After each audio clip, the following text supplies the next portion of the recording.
يحذر الذين يخالفون عن امره، ان لوگوں کو چاہیے کہ بچ جائیں نبی پاک کے حکم کی مخالفت کرنے سے، ورنہ کیا ہوگا؟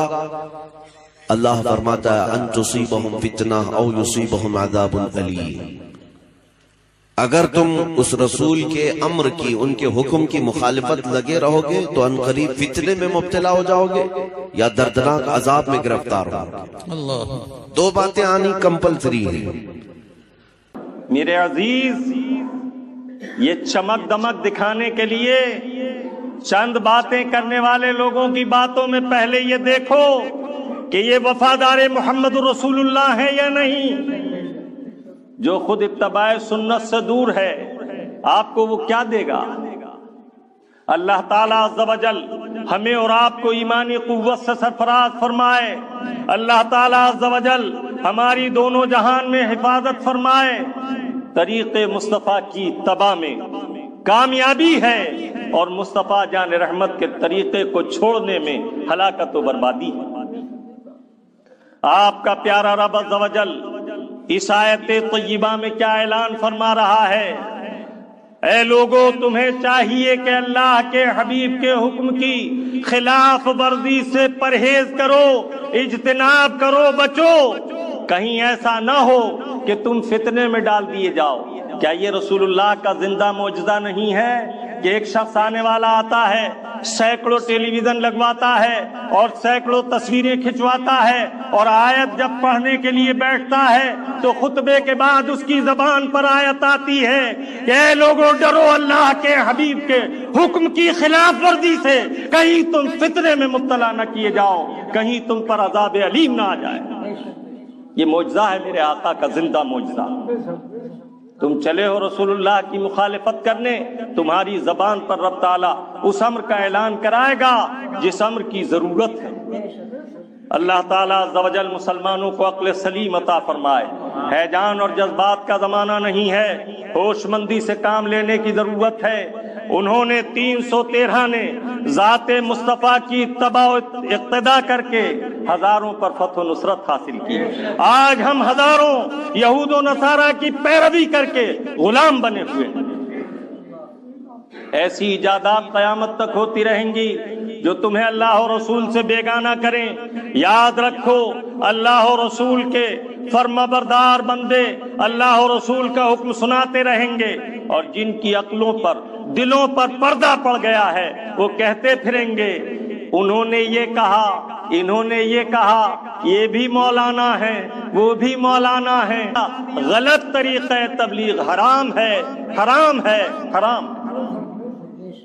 جس معاملے پر اللہ رب العزت فرمائے، اور افسوس صد افسوس تقریر میں شعر پڑھا جائے، طریق مصطفیٰ کو چھوڑنا ہے وجہ بربادی، طریق مصطفیٰ کو چھوڑنا ہے وجہ بربادی، ہمیں کرنی ہے سرکار بطحا کی رضا جوئی، اور پھر کہتے ہیں طریق مصطفیٰ کو چھوڑنا ہے وجہ بربادی۔ اسی سے قوم دنیا میں ہوئی بے اقتدار اپنی۔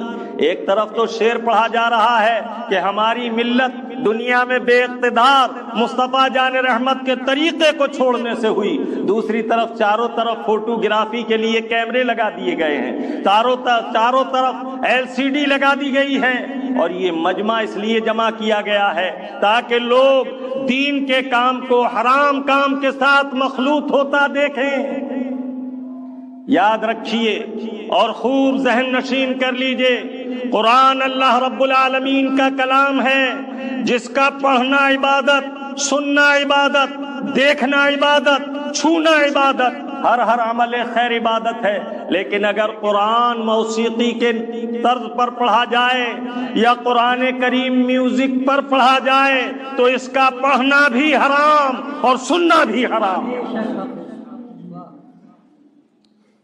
علماء ربانین کا، علماء حقہ کا کام ہے کہ وہ احکام شرعی آپ تک پہنچا دیں، جو مانے گا نور و نجات، جو نہ مانے گا اس کے لیے آخرت میں حساب و عذاب۔ اتمام حجت شرعی کے لیے علماء ذمہ دار ہیں، اور یہ نہ دیکھو کہ اس 15ویں صدی میں بعض نام نہاد علم والے بھی ان کے ساتھ اسٹیج پر بیٹھ جاتے ہیں۔ خوب یاد رکھیے کہ وہ عالم حق نہیں جو حرام کے خلاف زبان خاموش رکھے۔ قال النبی الکریم صلی اللہ تعالی علیہ وسلم من سکت عن الحق فہو شیطان الاخرس، جو حق بات کہنے سے گونگا رہے وہ گونگا شیطان ہے، جو حق بات کہنے سے ٹھہر جائے وہ گونگا شیطان ہے۔ علماء کرام کی ذمہ داری ہے کہ جہاں مسلمان جمع ہوں دینی احکام ان تک پہنچائیں اور اللہ و رسول کی خشیت اور خوف دلائیں، بدعمالی سے روکیں۔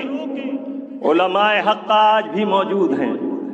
کسی ایک عالم کے دنیا سے پردہ فرما لینے کے معنی یہ نہیں کہ احکام شریعت اٹھا لیے گئے، بلکہ اللہ کے بندے اس کے دین کو قیامت تک بیان کرتے رہیں گے۔